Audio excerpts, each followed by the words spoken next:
Salut, aujourd'hui je vous présente une délicieuse babka salée à l'ail et au persil. Ça s'éloigne légèrement de la pâtisserie sucrée, mais dans ce métier on fait parfois des produits salés, comme par exemple tous les produits snacking, les croissants au jambon ou des petits fours traiteurs. Pour la pâte à babka, c'est une pâte levée, donc comme une pâte à brioche. Pensez à mettre la vidéo en pause pour noter tous les ingrédients ou alors retrouvez-les en description. J'ai utilisé ici la recette de Jeffrey Cagne. Il y a juste la garniture que j'ai fait à ma sauce. Allez, je commence tout de suite. Je me suis donné du courage pour faire la pâte à brioche à la main pour vous montrer le pétrissage. Tout le monde n'a pas forcément de robot pâtissier à la maison. Alors je commence par diluer la levure fraîche dans un peu de lait tiédi pour faciliter son incorporation dans la pâte. Juste une petite info, la température du lait ne doit pas dépasser 30 degrés, au risque d'affaiblir l'action de la levure. Si vous utilisez un batteur, alors pas besoin de diluer la levure fraîche. Ensuite, dans mon bol de farine, je mets le sel et j'ajoute le sucre semoule. Je mélange un tout petit peu les poudres avant de verser le lait. Puis la levure diluée. Et je mélange tout d'abord avec une spatule pour former une boule de pâte.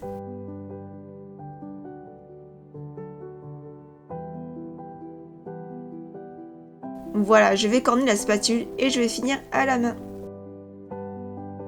Je pétris bien pour agglutiner tous les petits morceaux de pâte qui restent. Je la travaille pendant 5 minutes environ en la tirant légèrement et en la repliant sur elle-même. Là, surtout, il n'y a pas besoin de rajouter de farine. La pâte va être très collante, c'est tout à fait normal. Ici, ma pâte est encore rugueuse et peu homogène. Je vais juste racler ma main pour récupérer au maximum de pâte. J'ajoute ensuite les 50 g de beurre. Regardez, la texture du beurre est bien pommade. Je pétris la pâte pour bien l'incorporer.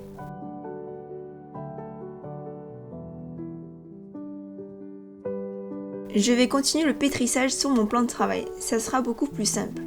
Je farine un peu avant de déposer la pâte. Là, je phrase en premier, ce qui veut dire écraser la pâte avec la paume de la main pour bien incorporer tous les morceaux de beurre.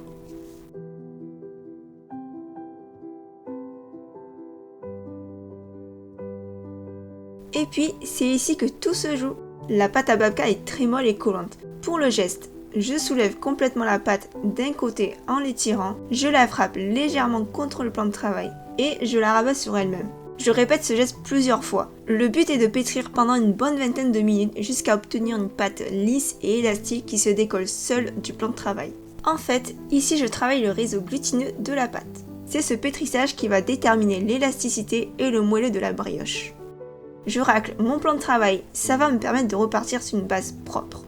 Et on continue le pétrissage encore un peu. Vous voyez, la pâte à babka est plus lisse et ne colle pratiquement plus à la table. Je vérifie à présent le réseau du gluten. J'étire délicatement un bout de pâte pour avoir un voile assez fin. On voit qu'elle est bien élastique et ne se déchire pas. Si vous faites ce test chez vous et que la pâte se déchire rapidement, alors ça veut dire qu'il faut continuer à pétrir encore un peu. Je vais la bouler. Et je laisse la pâte se reposer sous un torchon pendant 30 minutes à température ambiante. Voilà, elle a légèrement gonflé, je la dégaze à peine et je vais la mettre sur une plaque. Ensuite, j'étale la pâte à babka en rectangle.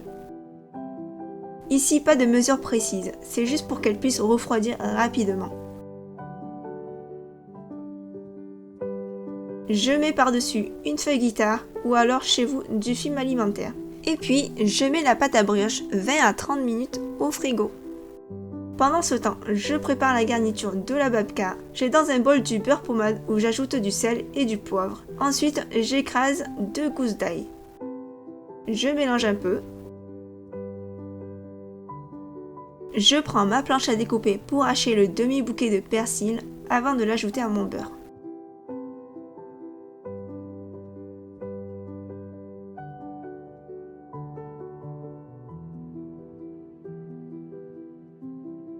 Voilà, ma garniture est prête, je la laisse de côté et je vais sortir ma pâte à brioche.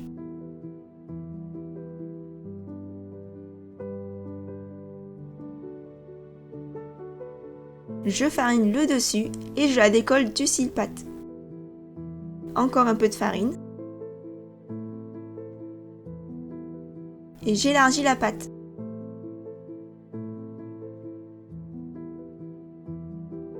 Le rectangle mesure à peu près 25 par 35 cm. Je mets ensuite le beurre et je l'étale sur toute la surface avec une spatule coudée.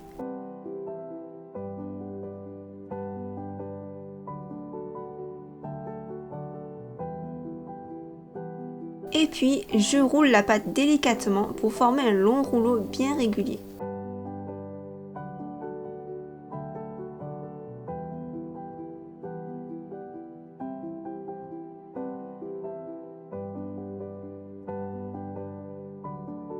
Je fais bien attention de laisser la fermeture vers le dessous. Je déplace la babka sur ma planche à découper pour éviter de tailler le style pâte. Je coupe en deux le rouleau de pâte dans la longueur.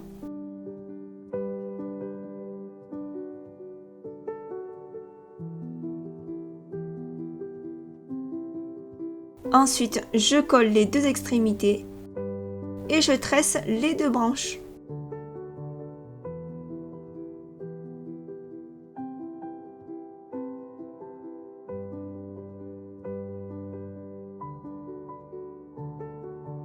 J'en profite pour vous dire que si la recette vous plaît, n'hésitez pas à mettre un petit pouce vers le haut, à commenter et à partager la vidéo autour de vous. Ici, je glisse juste ma plaque de cuisson en dessous du style pâte, ça sera plus simple pour déplacer ma babka. Et là, j'entortille la tresse pour former une boule. Je mets les deux extrémités en dessous de la pâte. Alors, vous pouvez laisser la babka pousser telle qu'elle. Ou comme moi, mettre un cercle beurré autour. Je recouvre d'un torchon et je laisse pousser tranquillement pendant 1h30. Et ça part directement au four à 165 degrés pendant au moins 30 à 40 minutes. Je peux vous dire qu'à la cuisson ça sent super bon. Et voilà la babka au beurre persillé après cuisson. Je vais juste lustrer le dessus avec un beurre fondu pour donner un peu de brillant. Cette étape est facultative, mais ça donne son petit effet gourmand.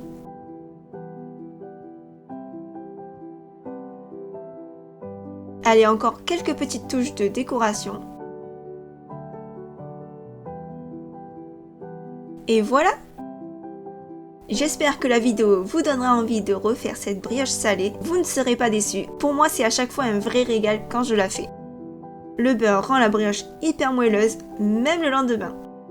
Merci d'avoir regardé la vidéo jusqu'au bout et je vous dis à très bientôt pour une nouvelle gourmandise et abonnez-vous pour ne rien rater.